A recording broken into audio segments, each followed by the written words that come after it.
The sun was just beginning to peek over the tall baobab trees that framed the village of Oruko, casting a warm orange hue across the red earth paths. Roosters crowed from different corners of the village, as if singing in unison to welcome another day of life. Women with babies on their backs pounded millet, their rhythmic songs rising with the pounding pestles, and children with sleep still in their eyes hurriedly gathered their books, shouting goodbyes to their mothers. In the center of Oruko stood a modest building made of sun-dried mud bricks and crowned with a tin roof that shimmered like silver when touched by morning light. A wooden sign dangled above the entrance, swaying gently in the breeze. It read, Oruko Primary School, Building Minds for Tomorrow. Inside this humble school was a man who had never left the village yet seemed to carry the wisdom of the world in his heart. His name was Mr. Tamuno, but everyone, from toddlers to elders, simply called him Master Tamu. Tall and wiry, with gray threaded into his once black beard, his eyes sparkled with a kindness that made even the most troubled soul feel seen.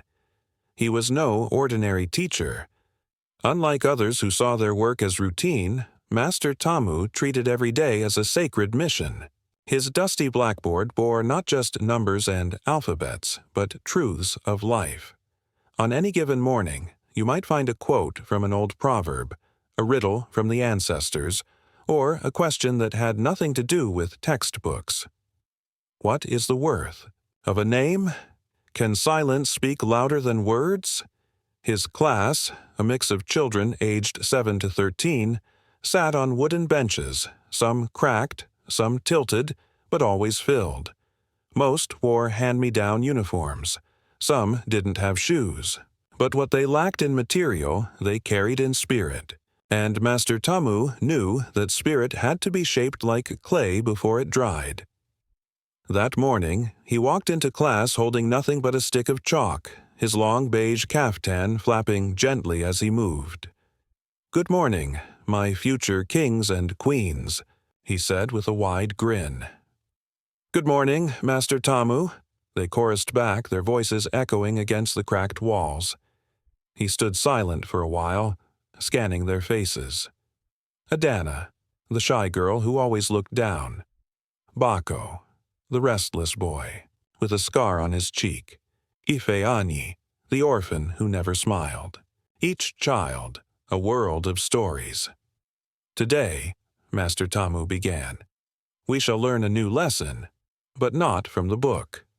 The class perked up. This usually meant something strange and exciting. He drew a circle on the blackboard and placed a dot in the middle. Then he turned around. "Children, what do you see?" "A sun," Bako shouted. "A seed," offered Adana. "A target," said Ifeanyi in a near whisper. "Good," Master Tamu nodded. "This dot, small as it is, will either grow or fade depending on what surrounds it, just like each of you." He turned back to the board and slowly wrote, "The soul of a child is a dot. What we draw around it becomes the life they live." The children sat in thoughtful silence. Even Bako didn't fidget.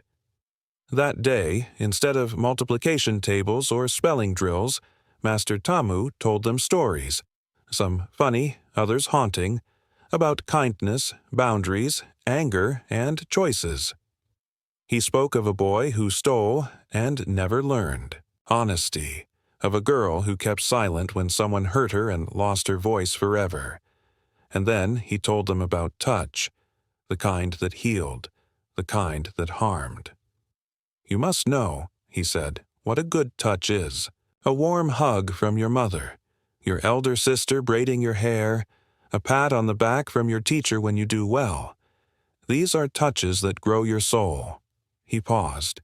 "But beware the hand that makes your heart afraid. If someone touches you where they shouldn't, if someone tells you to keep secrets that bring fear, you must speak. You must scream. You must run." It was the first time some of the children had heard anything like this. A few looked confused. One or two shifted, uneasily. But Master Tamu did not shy away.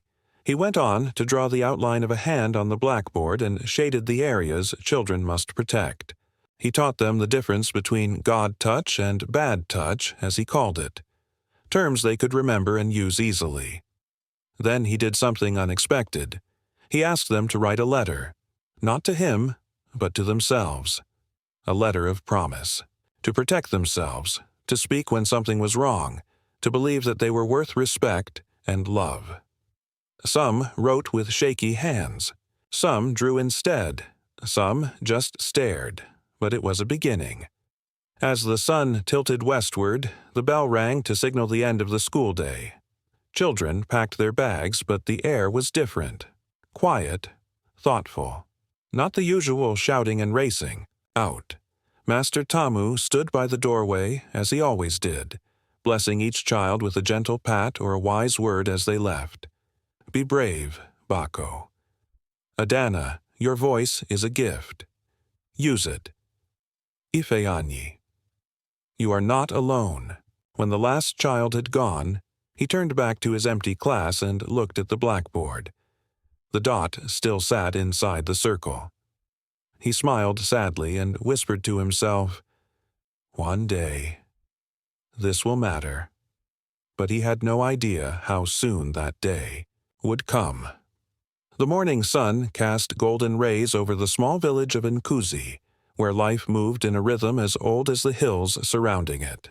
Children in torn but clean uniforms lined up outside the humble schoolhouse, whispering and giggling.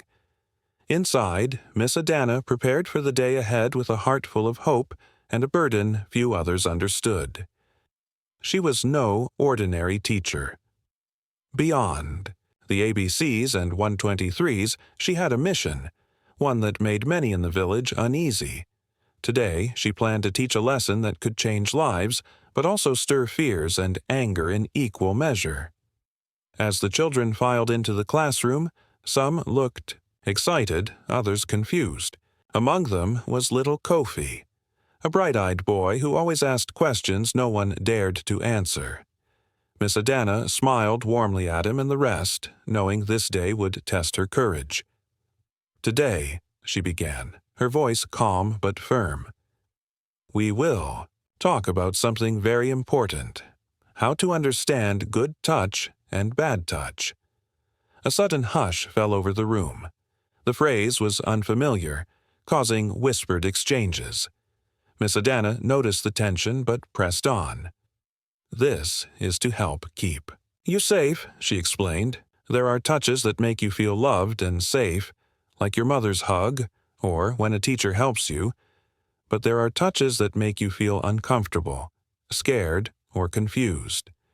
It's important to know the difference, and to tell a trusted adult if something bad happens." Some children looked down, others exchanged uneasy glances. Miss Adana knew this topic was rarely spoken aloud, especially in their community, where such matters were taboo. Outside, word of the lesson spread quickly. Parents gathered, their faces a mix of curiosity and concern. Among them was Chief Obasi, the village elder, who frowned deeply as he heard whispers about Miss Adana's plans. Later that day, a meeting was called in the village square. Voices rose in anger and confusion. "Why teach our children such things?" one father demanded. "This is not our way," another woman cried. Miss Adana stood before them, unwavering. "I do this not to bring shame, but to protect our children. Ignorance is dangerous. If we do not teach them, predators will take advantage." Some listened, some scoffed, but the seed of awareness had been planted. Back in the classroom, the children continued to ask questions, emboldened by Miss Adana's honesty. Little Kofi raised his hand timidly. "Miss, what if someone touches me and I'm scared?"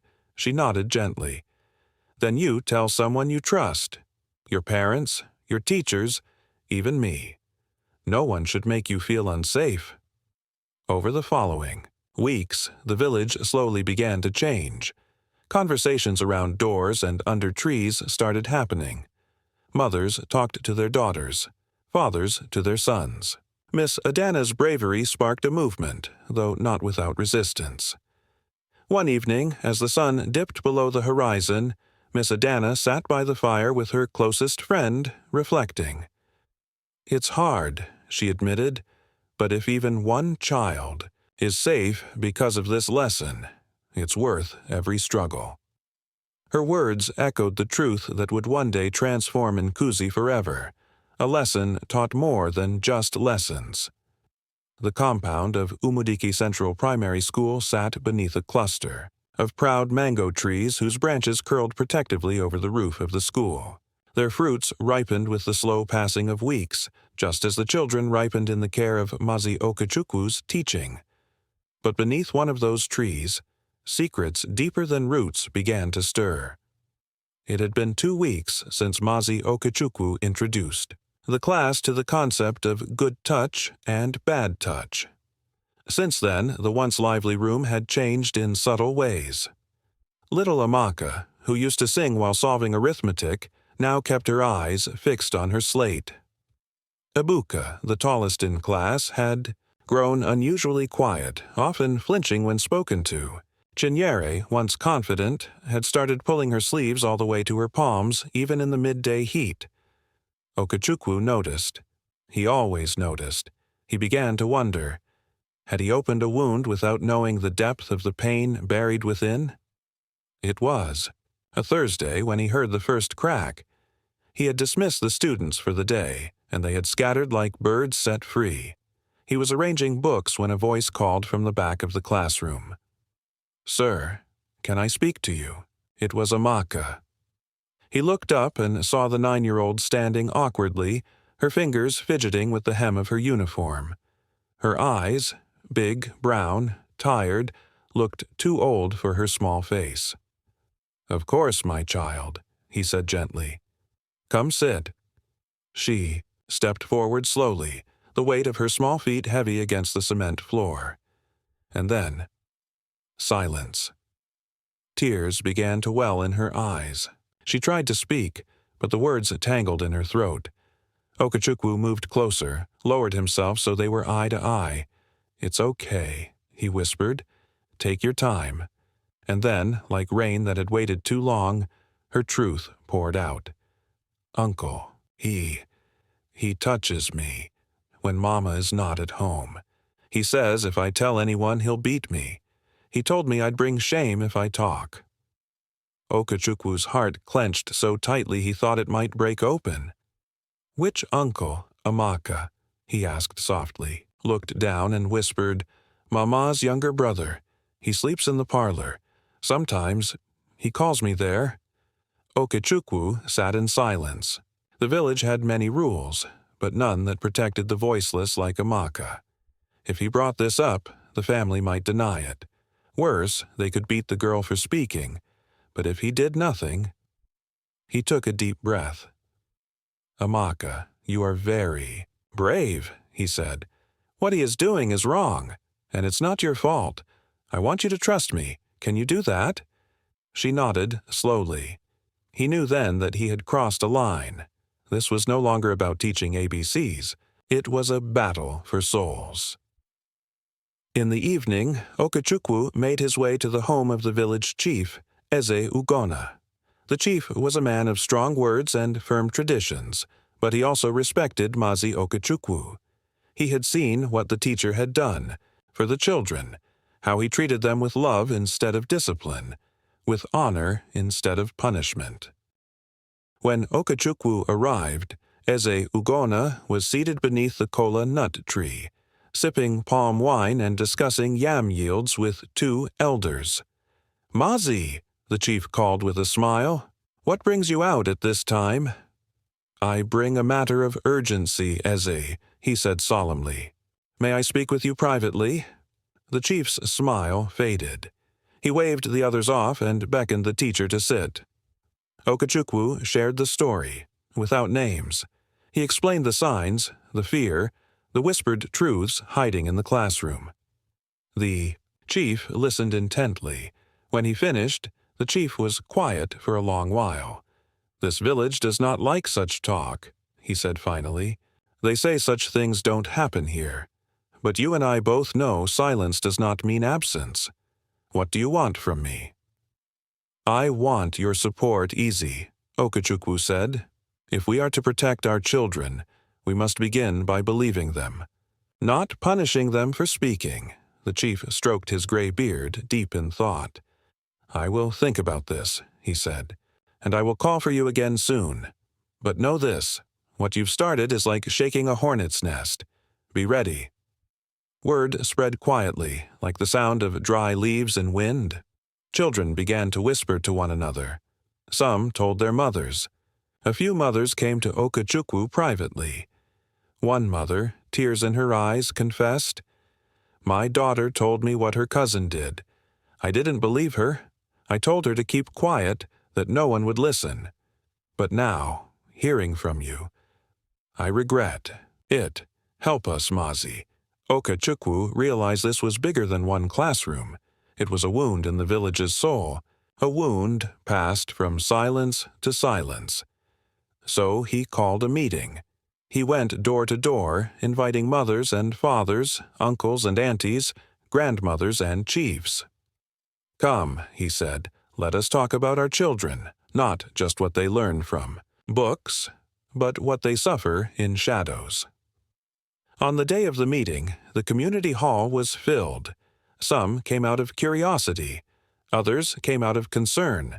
A few came to mock. Okachukwu stood before them, not as a teacher, but as a father of all children. He began by defining good touch and bad touch again. He told Amaka's story, without using her name. He told them what fear looks like in a child's eyes. He told them how silence destroys faster than fire. Then he paused and asked, "How many of us have heard such stories and turned our heads?" The hall was quiet until one woman in the back stood. "My niece told me," she said, "but I beat her. I thought she was lying. I want to find her and say sorry." Then another stood, and another. The room shifted. What began as a story became a movement. Eze Ugonna stood last. "I have listened," he said. "I have watched, and I now believe this teacher is not against our culture. He is fighting to save our future." Then he announced something that would change Umudike forever. Eze Ugonna, declare today that a child protection committee shall be formed in this village. Any child who cries out will be heard. Any adult who causes harm shall face judgment. Mazi Okachukwu will lead this committee. The room erupted. Some cheered, some argued, but the seed was sown. The next week, Amaka smiled again. Chinyere rolled up her sleeves. Ibuka raised his hand in class. Children laughed under the mango tree again, but most importantly, they knew someone would listen, and as Okachukwu walked home one afternoon, a small boy ran up and hugged him from behind. "Thank you, teacher," he whispered. "You teach us more than just lessons." Tears welled in the teacher's eyes. He turned around, knelt, and hugged the boy back. "No," he said. "You teach me how to be human."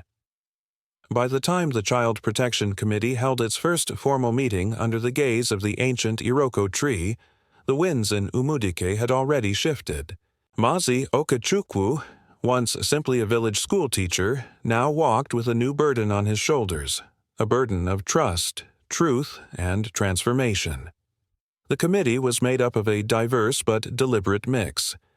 Eze Ugonna as chief overseer, Mazi Okachukwu as lead educator and liaison, Mama Adanma, the oldest market woman known for both her wisdom and sharp tongue, 2 village youths, and a nurse from the dispensary named Chika who had worked in the city before returning home. Their mission was clear: to educate, investigate, and intervene. But in a village where silence had always been golden, their first challenge would be acceptance. One of the earliest cases they faced came not from a child, but from a teacher. Miss Onyenyechi, a new assistant at the primary school, approached Okachukwu after a lesson. Mazi, she began hesitantly, I overheard something disturbing during break. Some boys were mocking another child. They said things like, he sleeps in the big man's bed every Sunday night, and laughed. Okechukwu's face grew still. Which child? He asked quietly. Obina, she whispered. The one who stammers. That evening, Okechukwu visited Obina's home. The boy's mother opened the door, tiredness written into every line of her face. Her husband had died 3 years prior. She sold bean cakes to survive. Obina is not home, she said nervously. He went to stay with Pastor Njoku. He helps us. Okechukwu blinked.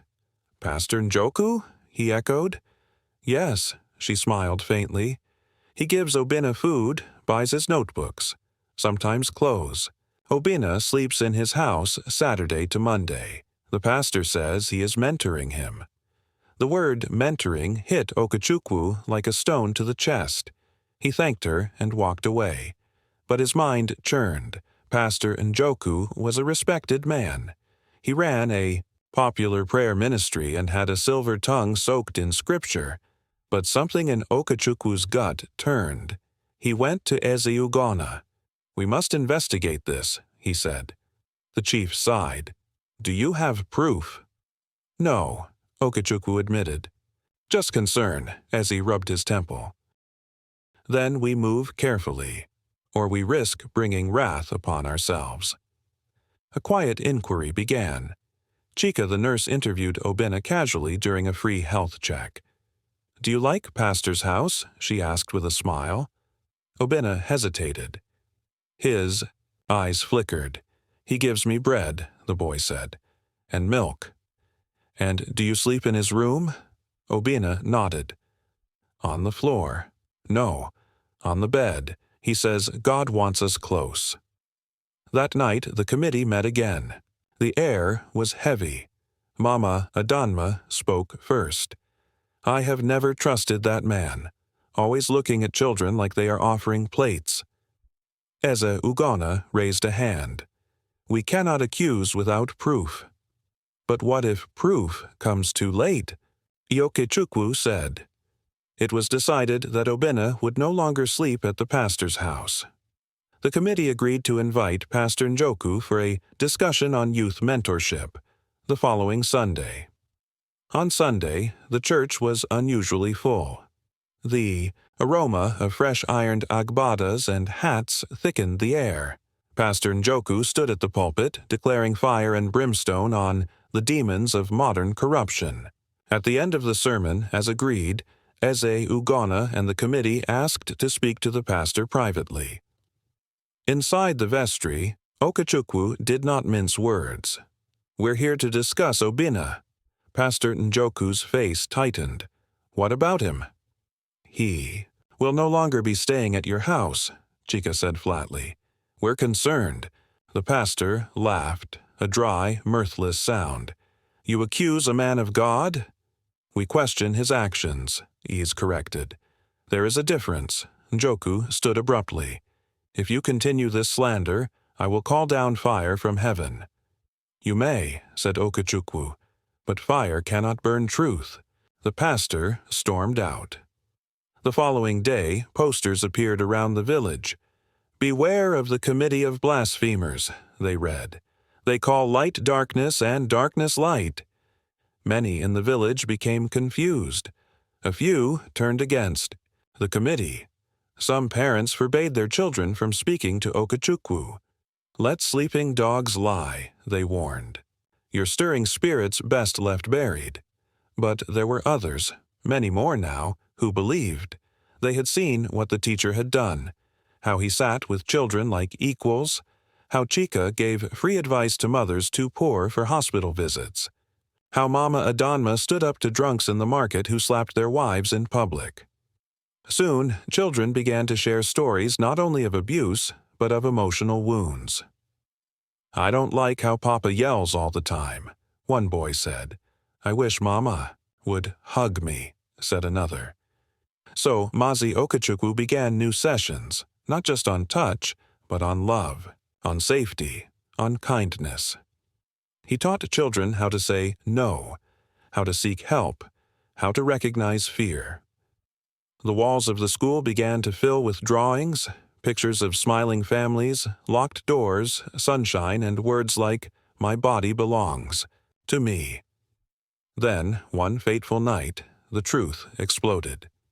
A girl named Daisy, a 14-year-old who had run away from home months ago, returned to the village in tattered clothes and tears. She had been living in the next town, working at a bar, pretending to be older than she was.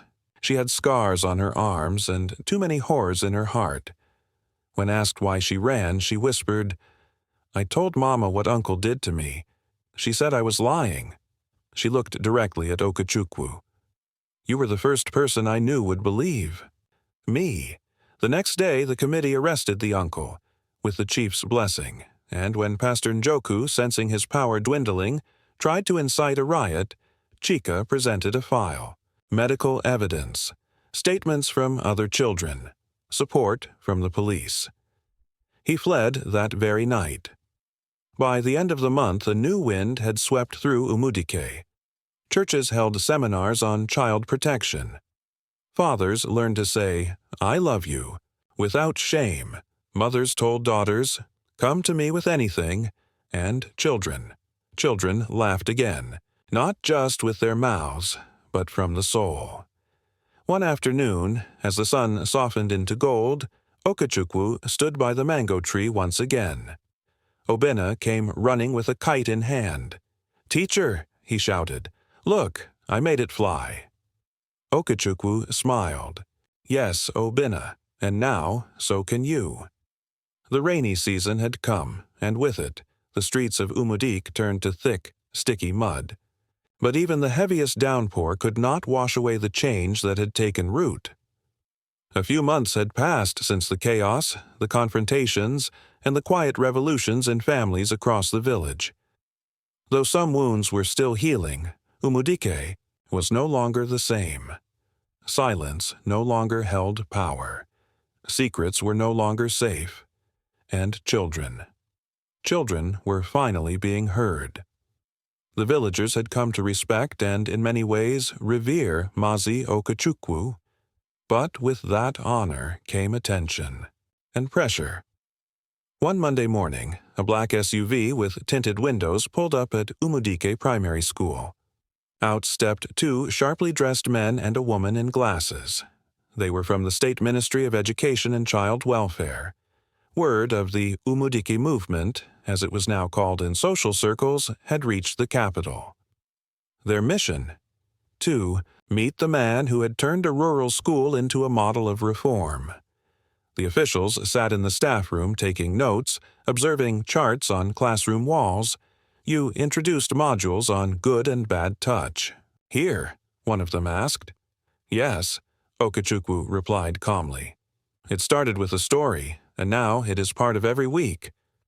"And you also initiated parent workshops?" "Yes, we hold them monthly now." The woman with glasses folded her arms. "You've done in 7 months what city schools struggled to do in 7 years." Okechukwu smiled faintly. "We only listened." They offered him a promotion, a transfer to the city, to head a new department of school protection programs. Bigger salary, national influence. But Okechukwu hesitated. "I didn't do this alone," he said, "and there's still work to do here." Just as the sun peeked out after a week of rain, a quiet event shook the entire village. Chika, the nurse who had been part of the committee from the beginning, came to see Okechukwu after school. "Need to tell you something," she began, visibly shaken. "It's about a Daisy." Okechukwu sat forward. "She's pregnant," Chika said, "about 3 months along." Silence swallowed the space between them. Okechukwu rubbed his face, his mind racing. "Has she said who?" Chika nodded. "She says it's a boy from the town, a university student who took care of her while she stayed at that bar." "She's just a child," Okechukwu whispered, "and now she will be a mother." The committee met again. This Time to chart a future no one had prepared for. "I will take her in," said Mama Adanma. "I've buried all my children. Let me raise hers." The others nodded, moved. Months passed. The village evolved into a symbol of what was possible. The Child Protection Committee's methods were adopted by neighboring communities. One Friday, a special program was held at the village square. There were tents, school performances, and a banner that read, "The day. Everything changed. Umudike honors its children." The ceremony was simple. No politicians, no pomp, just stories. One by one, children came up to tell what they had learned. Heidi learned that my body belongs to me. I learned I can tell someone when I feel scared. I learned I'm not alone. Then Obina stood up. The stammer was still there, but softer now. "I used to think something was wrong with me," he said. "Now I know I am strong, because I told the truth." The crowd rose to its feet, and at the back, Okechukwu wiped a tear. That night, as he sat on his porch under the glow of a lantern, Okechukwu heard footsteps. A tall figure approached, one he hadn't seen in years. It was Chinwe, his former student. She had gone on to study law in Lagos. Now she was back, wearing a simple dress and carrying a notebook. "I read about everything, sir," she said. "I want to help. I want to defend children." Okechukwu chuckled. "You always had a fire," she smiled. "You lit it." The village built a new building beside the school, the Umudike Center for Child Wellness. It held counseling rooms, a library of child-friendly materials, and one room called the Listening Room, where any child could walk in, sit, and be heard. A plaque on the wall read, "To the teacher who taught more than lessons. To the children, who taught us everything we had forgotten." Okechukwu never left Umudike, but his legacy stretched far beyond its red soil. He was no longer just a teacher. He was a guardian of change.